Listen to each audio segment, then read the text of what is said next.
now we're going to hear from Dr. Neeraj Sharma, MSBA, MCOM, PhD. Hi, Dr. Sharma. Hi, Ami. Yes. Hello, everyone. Hello. Can you share your screen, Dr. Yeah, sure. Sharma? Okay. Sure.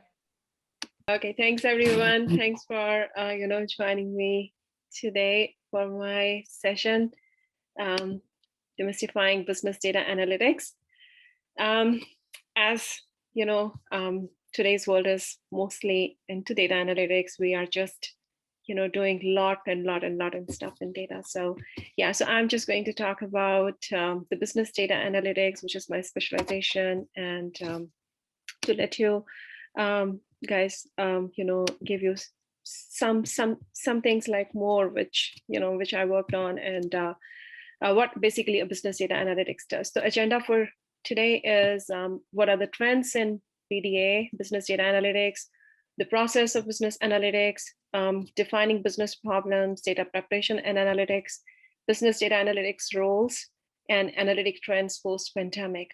So it looks like, a very, it looks like a lot of stuff, but yeah, it's kind of, I will just let you know through a story so that you can just get a glimpse of this whole business data analytics, because there is a lot of confusion among the people for the data analytics, business analytics, and the business data analysts, who are basically the business analytics professionals. So when you go out for the job and you look for the different opportunities, to avoid those things, hope my presentation will help you in those aspects. So let us start with the trends in business data analytics. So by the end of 2024, according to one of the research, 75% of organizations will shift from piloting to operationalizing AI, driving 5 times increase in streaming data and analytics infrastructures. And by 2023, another research says more than 33% of large organizations will have analysts practicing decision intelligence, including decision modeling. According to Statista, the global market of artificial intelligence is expected to touch $118.6 billion by 2025. And the last and most interesting trend is analytics continue their shift from what to how. So this is where, most of the business data analytics is shifting, and you will get to know more as we will just go into my slides. All right, so I want to emphasize one thing from Stephen Few, who was a renowned visualization expert. Numbers have an important story to tell. They rely on you to give them a voice. I'll just read it again. Numbers have an important story to tell. They rely on you to give them a voice. We deal with a lot of numbers, but are those numbers telling us the story, or are we convincing the message what we want to deliver to our audience in the right way? So let us see. Now the question arises, what is that story that we want to convey or tell to our audiences? What should be the important components of that story? What are the requirements to create a good story? Let us dig more into this, because these all aspects are correlated, interrelated. So I have tried to create, this small, I should say like the bulk kind of thing, with this visualization to highlight the 4 important aspects of the business data analytics. So it starts with the insight. So whenever, we are doing any kind of analytics, or, when I'm working with the data, what is the final outcome? What I want, what the businesses wants is they want some results. For a layman's term, like I can say, okay, I need some good results. I want to see some results. So which in terms can be called insights, and some insights may be completely new, or some may be even surprising when I look into my data. And some new insights may mean like a beginning of a story, but some insights may be due to some errors in the data. So whenever we are looking for those results, those insights, it becomes important. The data analysis, what we are doing, that analysis part, we need to pay much attention to. The next part is the value. The businesses, why the businesses are created, because businesses are conducted to achieve some sort of values, which may be in the forms of sales revenue, profits, return over investment, or sometimes they want increase in sales. So all those aspects, those business values are tied with the business decision making, and businesses are conducted to achieve those values. And all these things again heavily depend upon the analysis.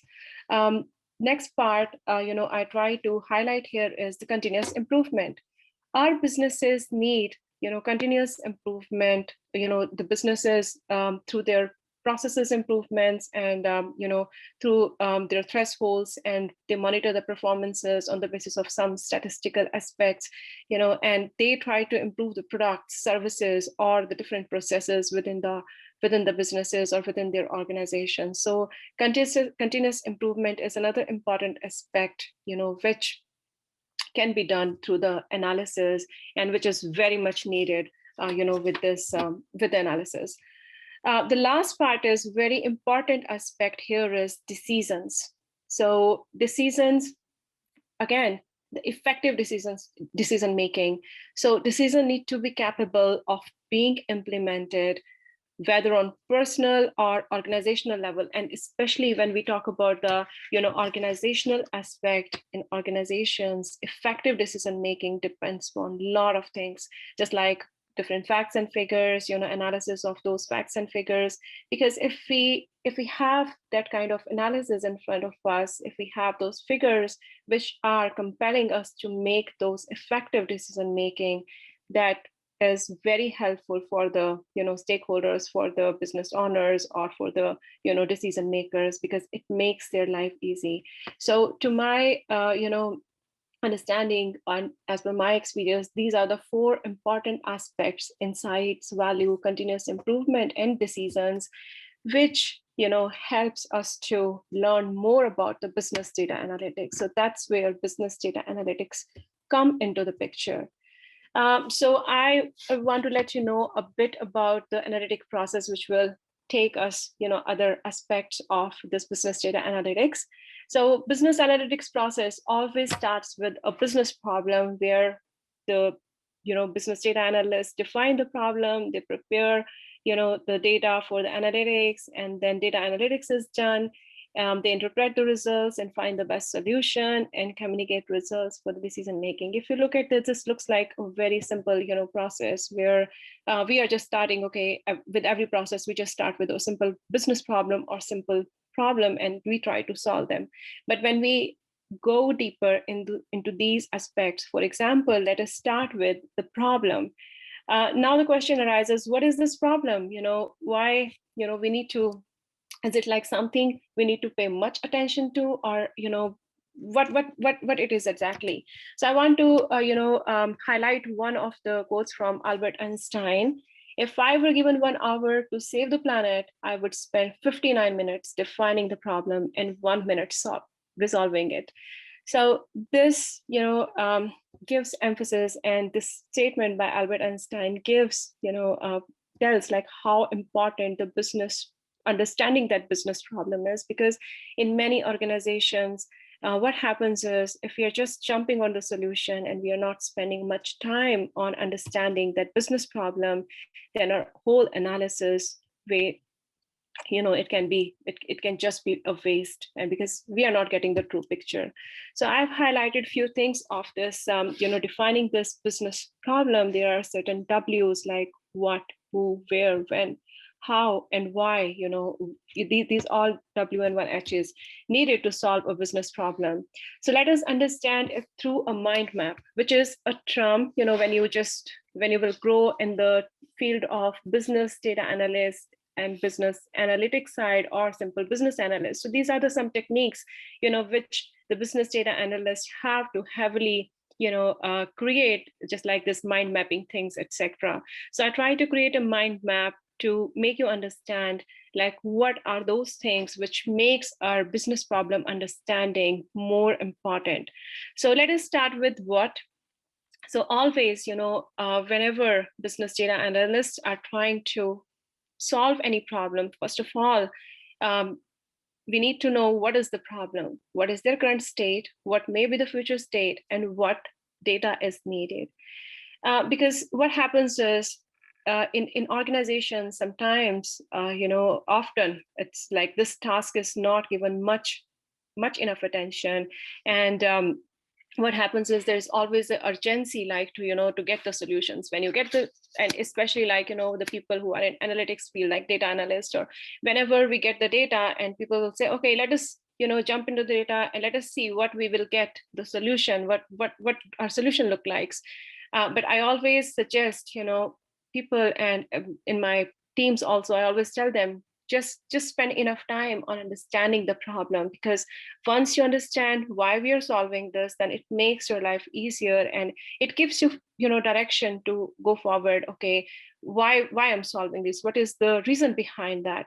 Because otherwise, if we are jumping in the solution, and rather than devoting enough time or attention on identifying this problem, this may lead to misdiagnosis of the problem, and the whole analysis may just be a waste. So in that aspect, when we are understanding this business problem, when we are in this process of understanding the business problem, because another questions will come, another research question will automatically pop up. Just like in this case, I will say, okay, what is my business problem? What is the current state? If I'm solving any problem, just for example, like, I'm asking about a credit risk management problem where I'm trying to identifying what may be my delinquencies in the future. So I must know as a business analyst, like, okay, my business problem here was to understand or to identify the delinquencies, in this particular product for the next quarter. But I need to know what is the current state, what the delinquencies at this point look like, and what it may be for the future. Like, are there some specified threshold, which the businesses want to define? Are there some benchmarks which they want to follow?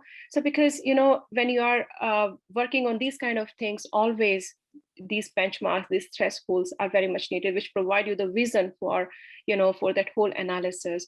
So these research questions will automatically pop up, and you can just write down and, start solving them one by one. And also another question will pop up, what data is needed? Because anyhow, we are just solving the problem through this data. So the analyst find out, like, okay, is this internal data? Do we need some external data? Is the data sufficient? Is the data messy? So all those kind of questions will be, already, will be the part of your research question when you are solving this particular piece, like, what is my business problem? So for analysts, business data analysts, whenever they are conducting, whenever they are defining the business problems, this exercise is very, very important. Because if you are not paying attention to this, then your whole efforts, all your hard work will just go in vain, and the results we are getting will not be as accurate as we want.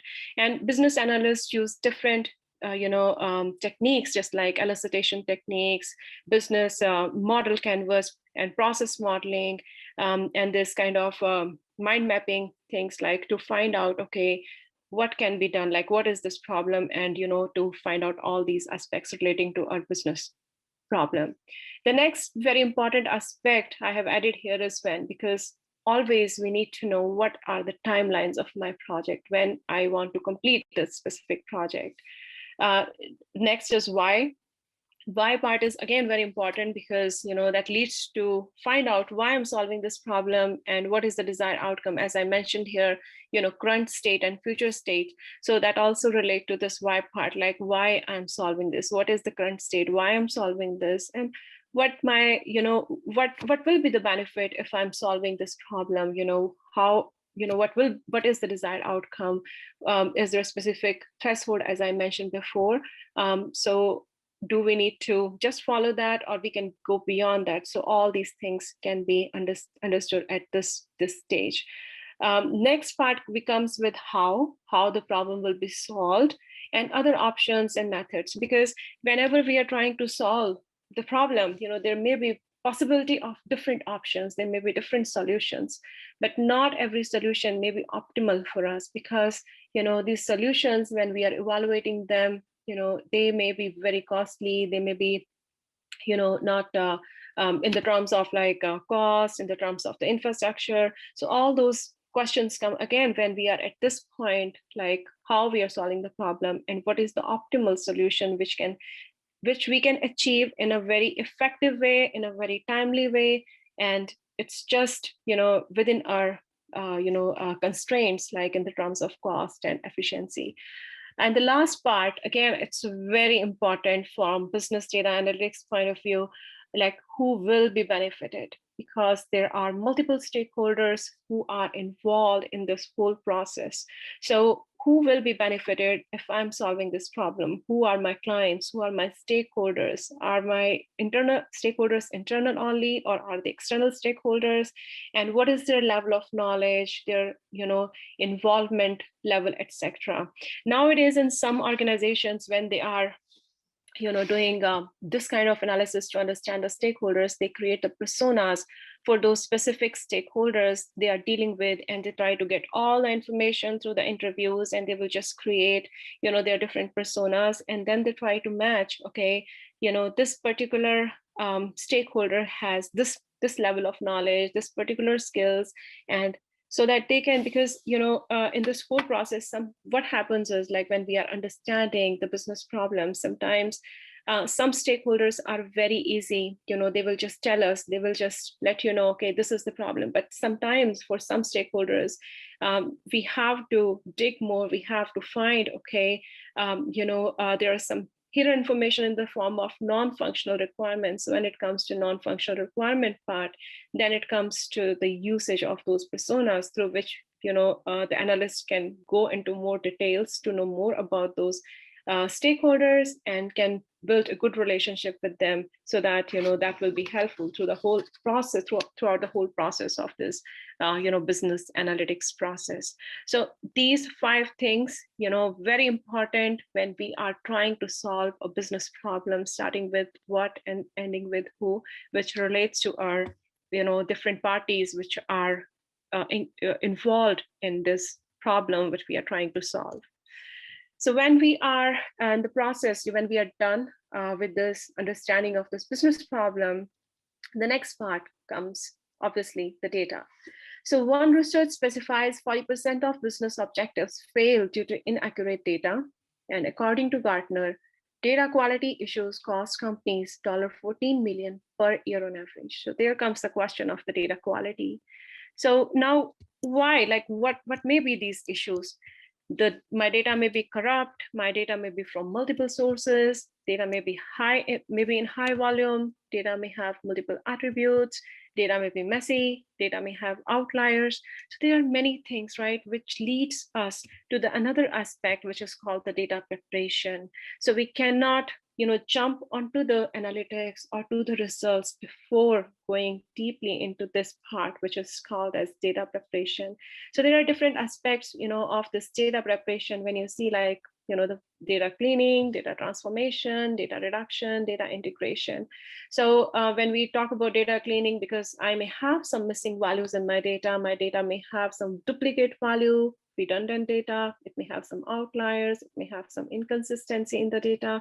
So data analysts, business data analysts, again, have to put much efforts to go deep into these kind of problems. So that's where, like, I want to give you an example, like, which may be useful for everyone, because when a data scientist is trying to solve these kind of problem, they are more technical. They will just do it and jump into that, and they will just use different techniques through their R programming, Python, and other aspects, other different libraries, and they will just find out. But when it comes to the business data analytics, who specifically are not very efficient, or don't have the computer background or coding background or programming background, so they have to rely upon some inbuilt tools to find out these kind of things.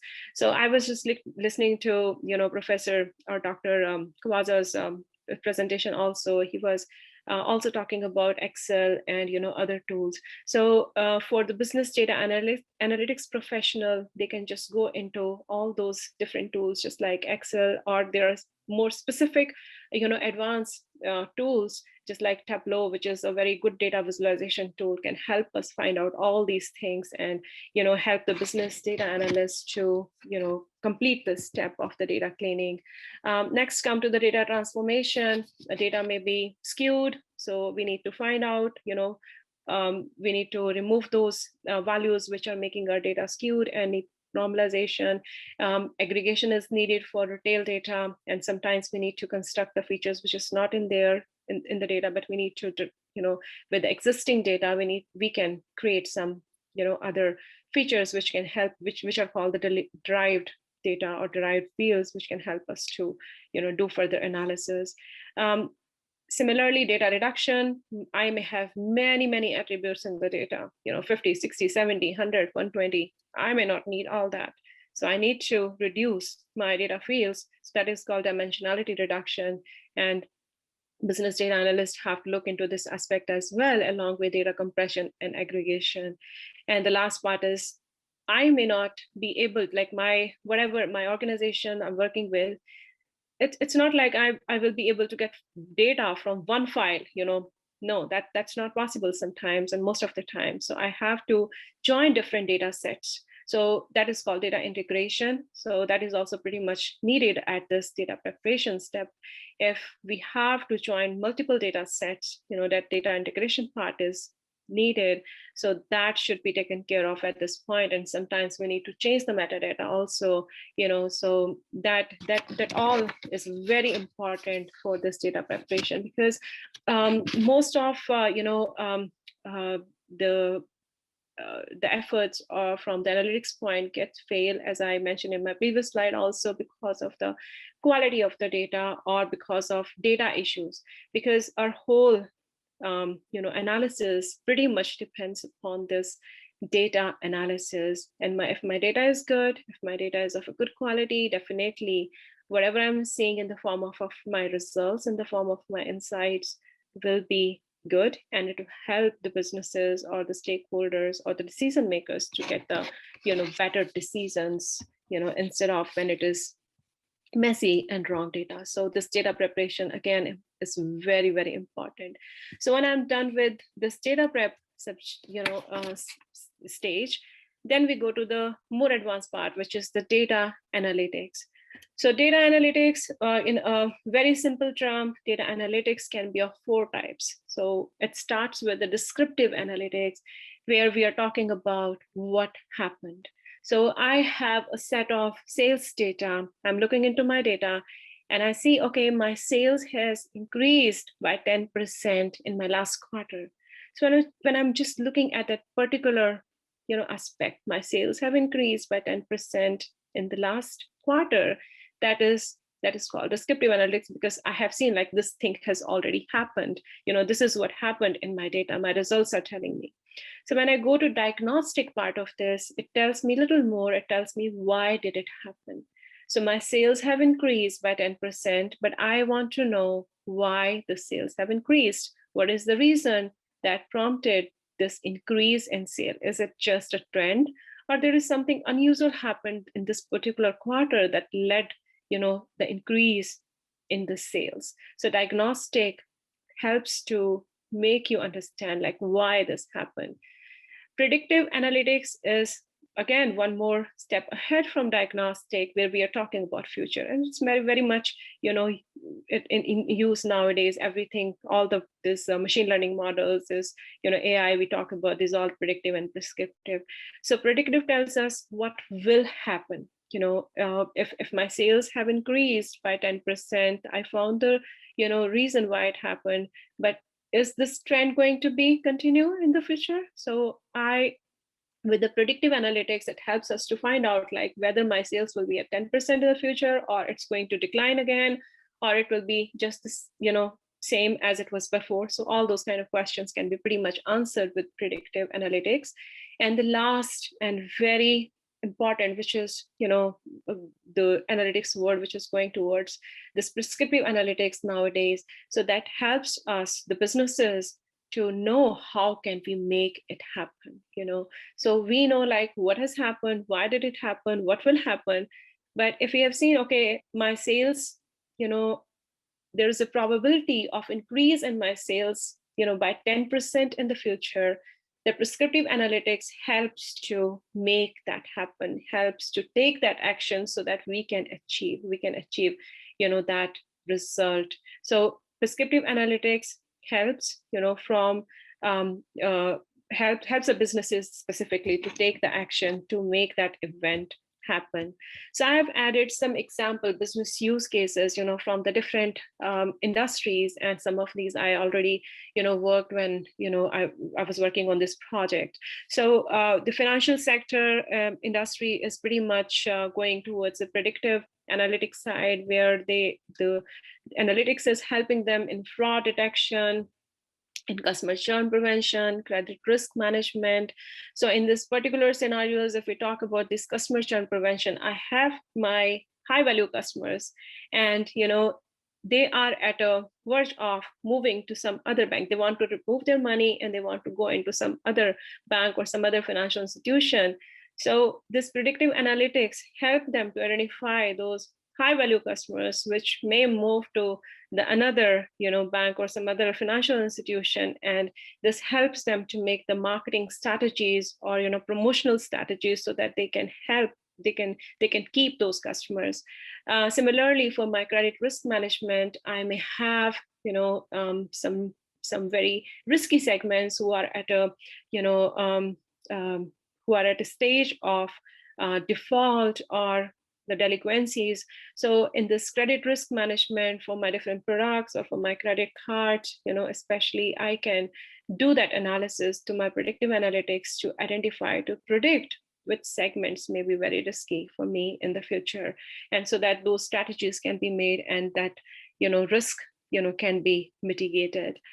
Similarly, in healthcare sector, we have seen a lot of development has been made in this sector, and they are pretty much going towards this predictive and prescriptive part a lot. So I have added some examples, just like predicting epidemics, readmission analysis, risk scoring for chronic disease, and scheduling case length of surgery in OR.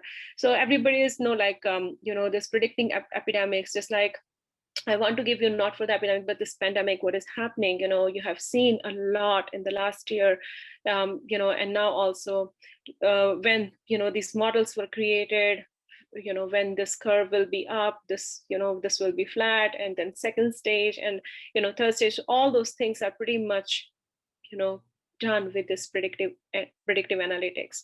And scheduling case length of surgery in OR, I specifically worked on this use case with one of the hospitals where they were trying to predict the case length of the surgery, because what was happening in operation room, their surgery length, whenever there's a delay in one surgery, case length of one surgery, the whole process, gets delayed, like the other surgeries, and the rescheduling of the surgery, and then availability of those doctors and staff and all that things. So we worked on this use case as well, like where predicting the case length of the surgery in OR and helping them to identify those factors. So this is pretty much used in other aspects also, but I wanted to highlight these particular in this specifically in the healthcare sector. Similarly, in retail also, it's going a lot, just like in clickstream analytics, big recommendation engine. We all know like this recommendation engines, by Amazon and other online retailers, this is pretty much advanced now. Upsell, cross-sell, sales and inventory prediction, cannibalization impact, where we are trying to, see like if I'm producing or if I'm introducing a new product into the market, how it's going to impact the sale of my existing similar product, so that, the effective actions can be taken. So all these is pretty much useful through this predictive analytics techniques in the different sectors of the businesses. Next, I added the prescriptive part of the analytics as well, with some business use case examples, because there is always a confusion, like, okay, what is predictive and what is prescriptive? So I added, I try to give more clarification from predictive and prescriptive point of view, where predictive is prediction of insurance claim, for a financial sector, for example, but Prescriptive leads to if insurance claims increase, decrease, or remain same, then deciding on the course of action. I know like prediction will tell me my insurance claims are increasing. Now what next? What action I need to take? So that's pretty important here. So that's where prescriptive analytics comes into the picture. And for retail sector as well, predicting profitability for different products is my predictive analytics, but prescriptive helps reducing the cost of product to attract new customers while keeping my profit high. So if I'm introducing a new product or, just like I gave you the example of cannibalization. So I want to keep my profits also high, but I just don't want to, increase my cost of production. Okay. So prescriptive is pretty much on all these aspects where they are trying to optimize through the different machine learning models, through the different AI models, trying to, to optimize the things so that my profits can be high, my profits can be same, but my cost is intact. It's not increasing, it's just at least at the same, as it was before. So prescriptive analytics business goals are most towards the cost reduction, driving profitability and customer satisfaction, where through the different optimization techniques, just like what if analysis, sensitivity analysis, the businesses are trying to find out what will happen if I increase my cost by this much percentage. Will my profit be the same? Will my customer segments will be the same? Will my customer will be satisfied? Where still I'm just deriving the profitability, So all these things can be pretty much done with these optimization techniques, which is the core of the prescriptive analytics. And the next part, in the data analytics, along with these 4 types of data analytics, comes with the data visualization. I wanted to highlight this as well, because this is the core of analytics again. So this is done in the pretty, early stage and at the end as well, like when we are done with the results. So data visualization is pretty important to know your data. As I gave you the example, like with some inbuilt tools like, Tableau, Power BI, those tools help you to just look into data. You just put your data into the machine and you will just get very, very good visual. Just drop and drag, and you will just drag and drop, and you will just get all those good things, within few seconds, so that visualization is done primarily, first of all, to understand your data, what my data looks like. I spoke about my data quality, right? My data may be messy, my data may have some missing values. So these tools are very much helpful to help you understand what your data looks like, okay? And if there is any need of any changes or any modification into data, as we talk about, from the data preparation section, so that can be done. So that pretty much called exploratory analysis. So at the elementary stage, during the exploratory analysis, this data visualization can be done. And then when I have my results through my analytics, a business data analyst have to present those results to the to the managers, to their C-level executives who they are reporting to or who their teams are, and to show them the results in a visualization form, because data visualization amplifies your message, it saves your time, provides you the better decision making, is more shareable and digestible, and give meaning to your data. I have tried to add a very small visual here to show you, like if I'm just reading a spreadsheet and versus a visual, like, which is more appealing and which is just reducing my cognitive load, where I'm just focusing on, okay, I'm just looking at this Microsoft revenue, and in 2011 it was $69.9 billion, and 2018 it has increased to 110.4, because by looking at these bars, it's very easy for me, instead of if I look into that table, because I have to pay little more attention, so that's where data visualization is very important form of the analytics. And especially from business data analytics point of view, when we have to present these results in the form of the reports, dashboards, we have to create those beautiful stories, then all these data visualization aspects are very, very important. And last part of the process is interpretation of results. My analysis has given me a lot of results. Now the question arises, do I have to just show everything to my stakeholders, or there is some rules which I need to follow. So when we are interpreting the results, always the business data analysts have to pay much attention to the business goals, because especially what the business goal is, why we are solving this problem. Again, it comes into the picture, and need to find out, are my results aligned with my business goals? So if my business goal is to reduce the delinquencies, then I need to know, like, are my results are in a line? I'm able to see my high risky segments, where the risk is more, and how far they are from the threshold and all that stuff. So very important part is, like, are my results aligned with the business goals? Do I notice any alert on business basis of thresholds? Because always there will be some benchmarks, there will be some thresholds on the basis of which decide, like, okay, how my results look like. So if there is any alert, on the basis of those thresholds or benchmarks, those should be highlighted as well. And is there any change in my key performance indicators? This is very, very important. My KPIs, is there any they are constant, they are changes in the trend, they are fluctuating, so all those things.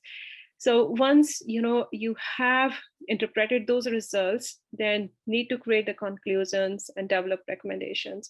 So from statistical point of view, when we are interpreting those results, like, there are many statistical techniques, and again, it depends upon your problem, like how complicated your problem is. Just like for the machine learning models, and predictive models, we are heavily dependent upon the different metrics, like confusion metrics, ROI, adjusted R-square, RMSE. Those are the different criteria to interpret the results, how my model look like, and what is the probability, what is the option if we want to improve those. So all those things are very much taken into consideration when we are interpreting the results.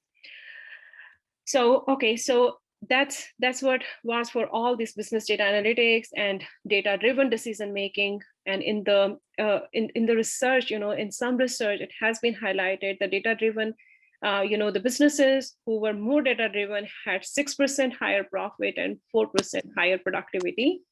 And another research conducted by PwC, on 1,000 senior executives, and they find out the, highly data-driven organizations are 3 times more likely to report significant improvements in decision-making compared to those who rely less on the data.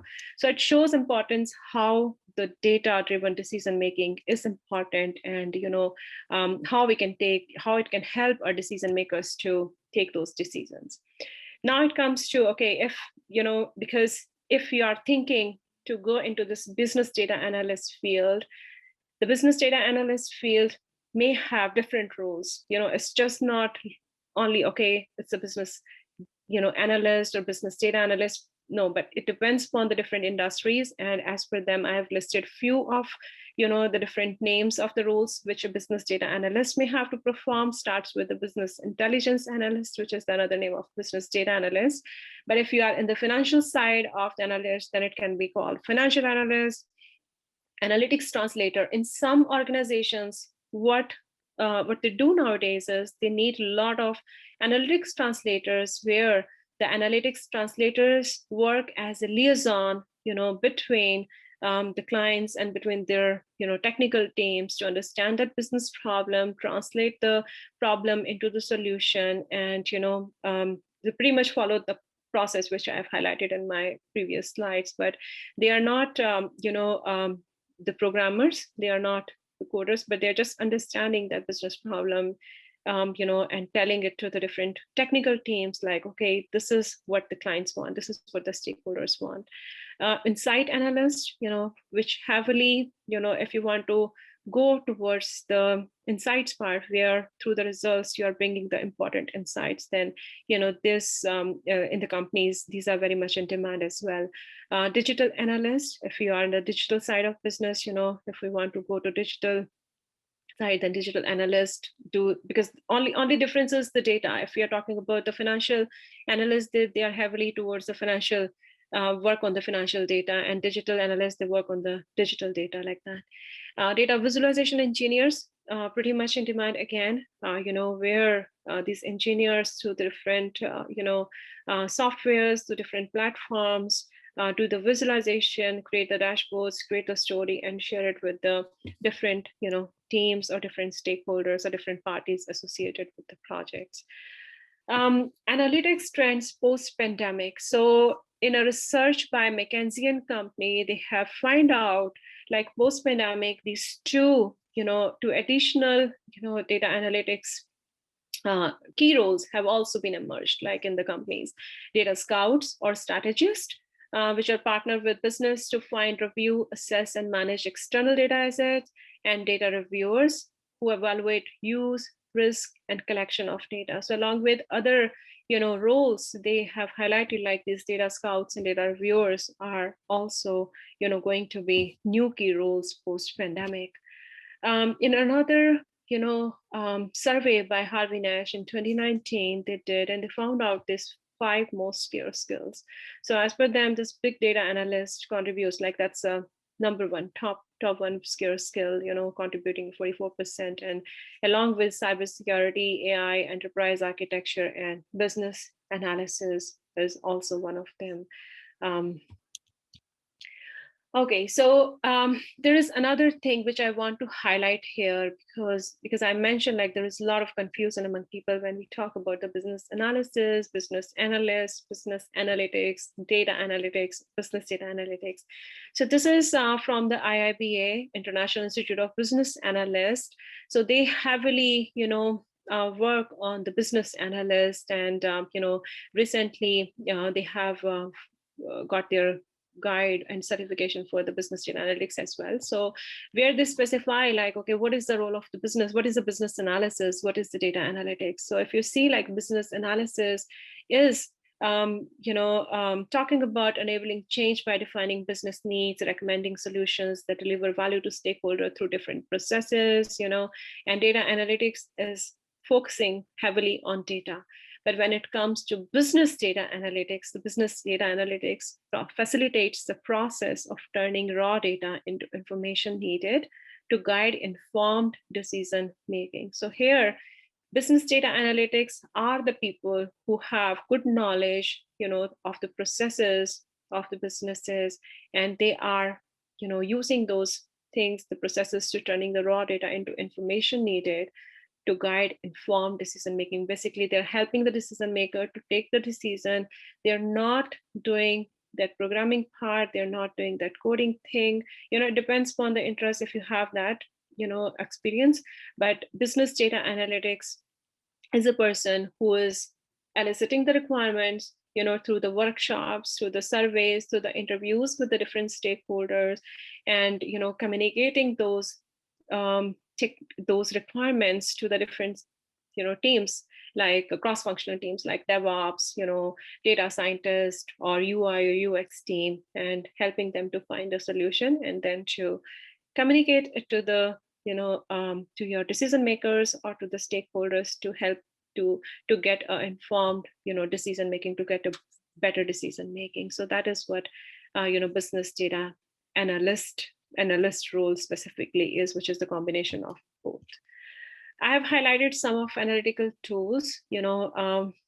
SAS is one of them: Alteryx, Tableau, ClickView, R programming, Power BI, MS Excel. So R programming is if you have some computer skills and you have already worked on this coding part, then R programming is pretty good, very easy to use. But if you don't have those skills, then these tools are very, very good. Like, just like in SAS JMP tool, they talk about, that is pretty much used for the predictive and prescriptive analytics, and it's just a drag and drop kind of feature. Alteryx, the data flows can be made, and you can just create a whole flow diagram and can be can get the final result. And Tableau is heavily, focused on the data visualization, but it's pretty much advanced where through the different, just like not recently, like around a year or 2 years ago, like they have used this Tableau prep builder to clean the data, and also, other functionality features just like what if analysis for the prescriptive part of the analytics as well. So if you are, not that tech savvy, like not heavily dependent upon this programming, or your background is not that, then you can just always dig into these tools and can learn if you want to flourish, or if you want to grow into this business analytics or business data analytics field. Okay, so I will end with this top data and analytics trend in 2021, like what is hot in the market for the data analytics side, which you can learn, or you can just if you want to go towards this side. So so smarter, more responsible, scalable AI. So if you see due to this pandemic, things have changed very heavily. So a lot of historical data may not be useful now, because if you see the retail sector, so earlier people were going into going into the stores for shopping, but if you see like now after the pandemic, the things have changed, like online shopping, or buy online, pick up in the store, or curbside pickup. So those things have come very much, and now we need more responsible and scalable AI. And that's where the AI machine learning models, we need those machine learning models where with the smaller data sets, with the sophisticated techniques, and with the sophisticated neural nets, or with sophisticated machine learning models, all those with the smaller set itself, this AI can bring us the better results. So we the latest trend like is we need more smarter, more responsible, scalable AI with different sophisticated I should say like the algorithms. Decision intelligence is another thing. Decision intelligence include wide range of decision making, including conventional analytics, AI, and complex adaptive system applications. So in this case, decision intelligence applies to just not only individual decisions, but also to the sequence of decisions, grouping them into the business processes, and also networks of this emergent decision making part. And decision intelligence helps organizations to move quickly, gain insights needed, so that that actions in the form of the decision making can be done. So this is pretty much used as well. Like this is going to be another hot thing in the data analytics trends. Data stories. So I started with the data stories. Why? Because there was a reason, and because towards 2025, the whole things are totally going to change toward the data stories, and the trend is like less dashboards, because it has been analyzed like the dashboard when people are creating, it requires a lot of work. But through this augmenting analytics platforms, this data stories can be created automatically and helps the decision maker to take the decision pretty fast. So this data story is another trend. Augmented analytics. Augmented analytics uses AI and machine learning to enhance analytics across all phases of the data lifecycle, from the way the data is first prepared, and then how the analysis is performed, and how the insights have created. So everything can be done at one platform, so at one stage. So that augmenting analytics is pretty much into demand for now.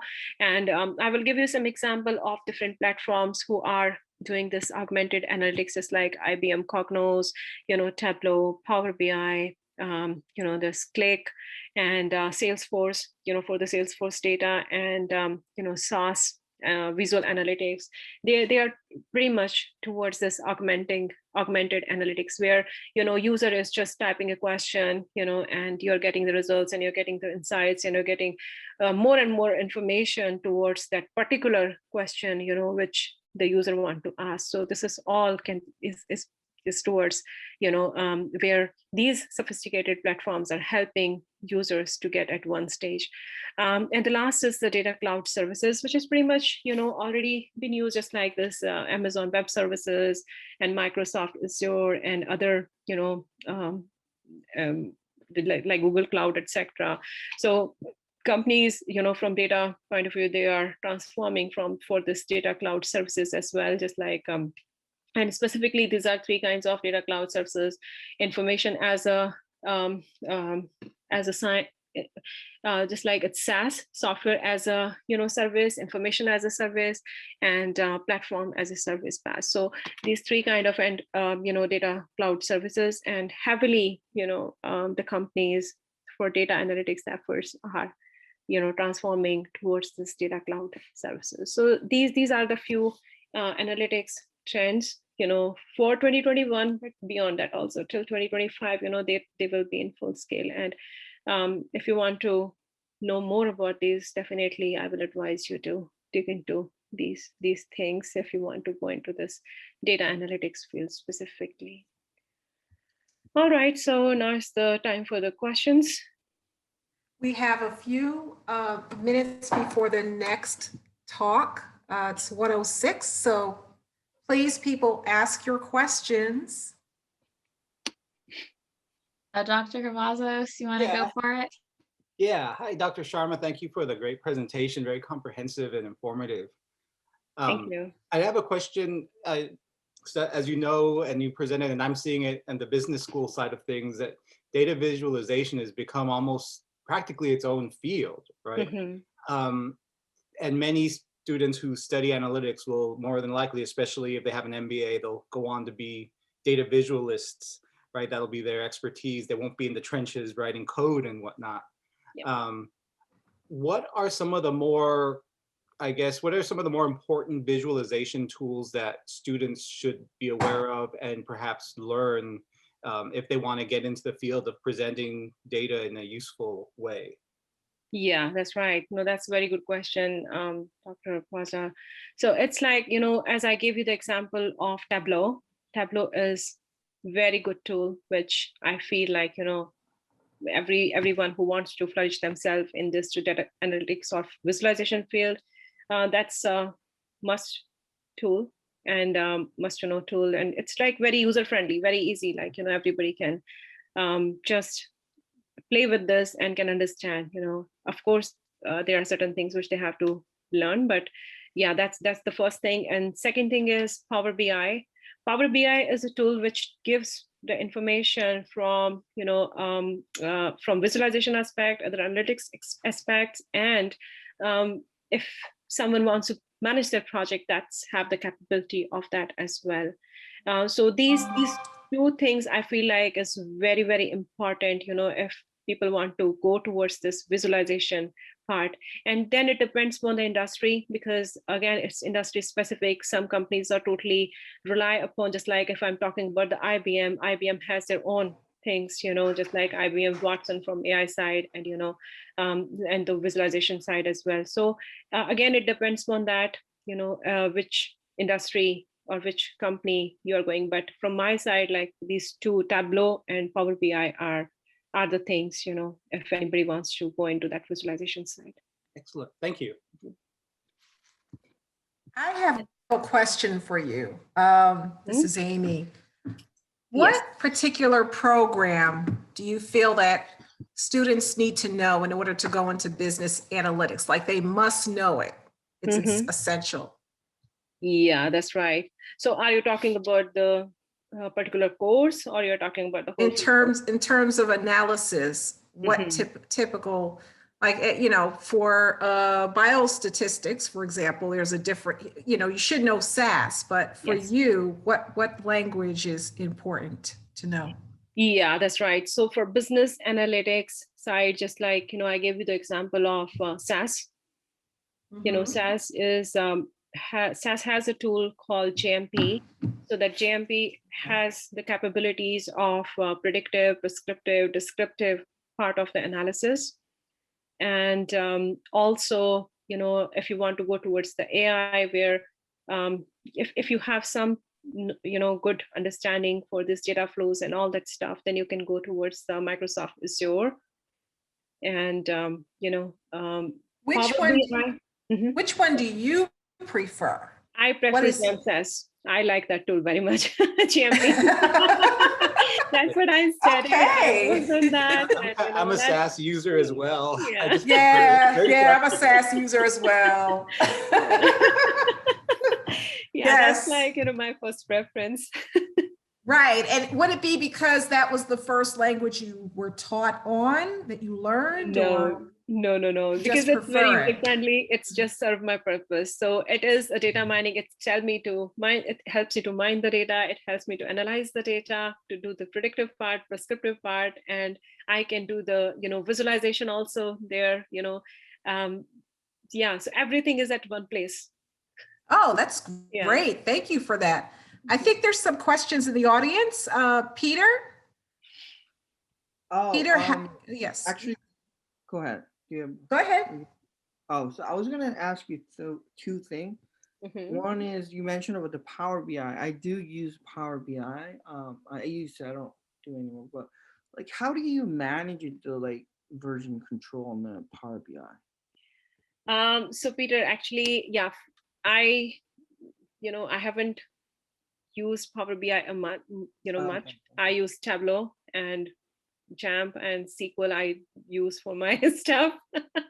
So yeah, Power BI, I know, like I know the functionality, but yeah, this version control specifically, if you are asking, like I'm not pretty much, able to Okay. answer you this question. Yeah, because we were trying to do the version control, but we couldn't do it, so we just didn't use the Power BI for different version control.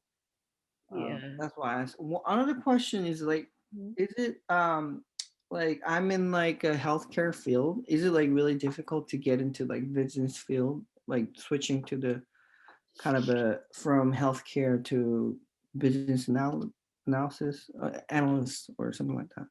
So in the healthcare, you are a healthcare analyst, or what your specific? I right now I'm a epidemia, but I did like biostat and data science. So I worked as a biostatistician Okay. hospital. Okay. I worked for the company called for like as like data scientist. Okay. So I don't think like it will be a hard transition for you, because only thing is because many of the aspects. If you see like because you were working with that, and if you have that analytics kind of experience and you have some knowledge of the statistics as well, then it will not be hard for you. But you can just flourish yourself in this health care industry domain from the business side, because if you go in the business analytics, again, there may be some things from financial aspects, some from healthcare, because different business use cases. So you can be a SME for that particular healthcare industry, but you are working as a business analyst where you're trying to understand that that healthcare business problem, I should say, business use case, and trying to find a solution for that, particular for the healthcare industry point of view. So yeah, it should not be very difficult for you. Okay. I think there's more question. Marilyn Coleman, I see you have a question. Is Marilyn? It says, Marilyn, oh, you got it? Yep. Okay, So, good. Sometimes our senior leaders are excited about what they could doing and not kind of scaling down to what they should do. They get excited about the flashy stuff that could happen and fund these projects, and then they fail. So how can you convince them to just think more about what's the real problem instead of what's the exciting, colorful thing that we could do with all these tools?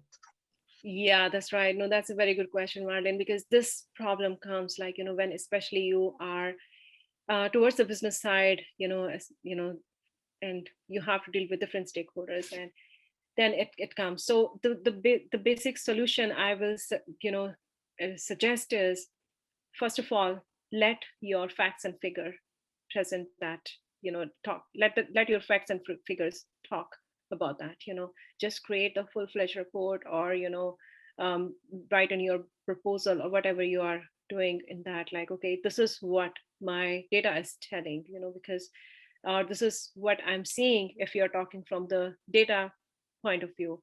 But sometimes, what happens is, as a business data analyst, when I'm eliciting the requirement, as I mentioned also, like sometimes my senior leaders or my stakeholders, they are not, they don't have enough time, or they are not, very easy people, where we can just get all the requirements in a very easy way.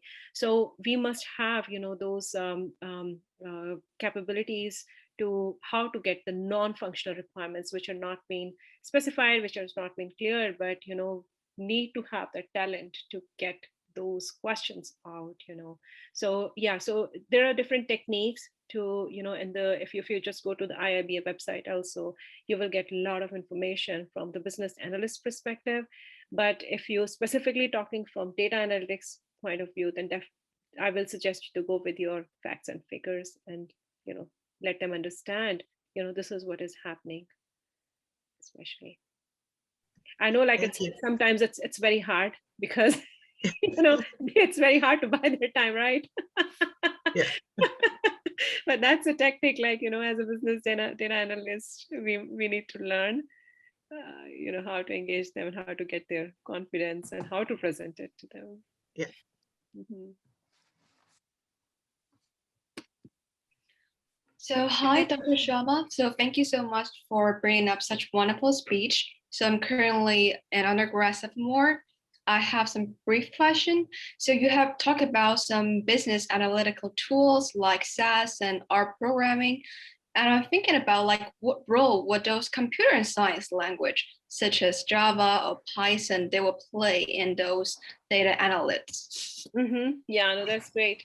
So yeah, for this, if specifically you're talking about this Python, or Java and all that stuff, then that role will be data scientist role. So data scientists will be totally working on those, writing those, codes, programming stuff, like, where they are writing those different aspects of, I must say, like machine learning models and, AI things. So that takes them towards, data scientist part.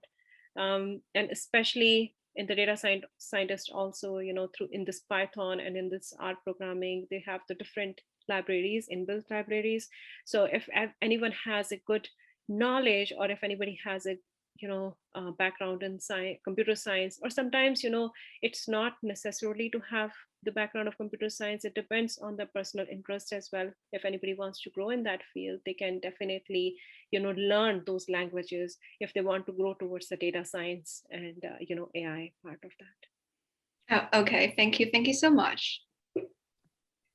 I was wondering if you would consider business analytics is a bit more social based and requires more interpersonal skills compared to data analytics, or would it be about the same? Oh, it's both. Okay. Yeah, because we are talking about the business. We have to deal with, the different stakeholders. We are eliciting the requirements. We are understanding the problem. And on the other side, we must know the data analysis as well. Because sometimes, in my experience, I just want to share one experience with you guys. Like when I was working with one of my team, and data scientists will come. They will jump on the solution. They will just say, okay, guys, this is data, and this is what we got. Say no, because you cannot come to the conclusion. You cannot get me the solution because you don't know the problem now, right? And on the other side, sometimes they will just get us the results. And those results, if I don't have that knowledge, okay, what is this adjusted R squared? What is this, mean, median, or 5-point summary? So, I will be not able to, communicate it with my leaders or with my, stakeholders pretty well. So it's the business data analytics is a combination of both, where, we have to have both the skills, but not towards the programming side. Okay, because I struggle with my communication skills a little bit, so that's something I need to work on in the future. So thank you. Yeah, no problem. Okay. Are there any other questions? I actually have a question. Hi, Dr. Sharma. Thank you so much for this presentation. I actually wanted to ask a question regarding the Power Platform. And how much do you think it'll be utilized going forward, especially with tools like Power BI, Power Apps, Power Automate being able to be integrated into the process of business data analytics or IT analytics?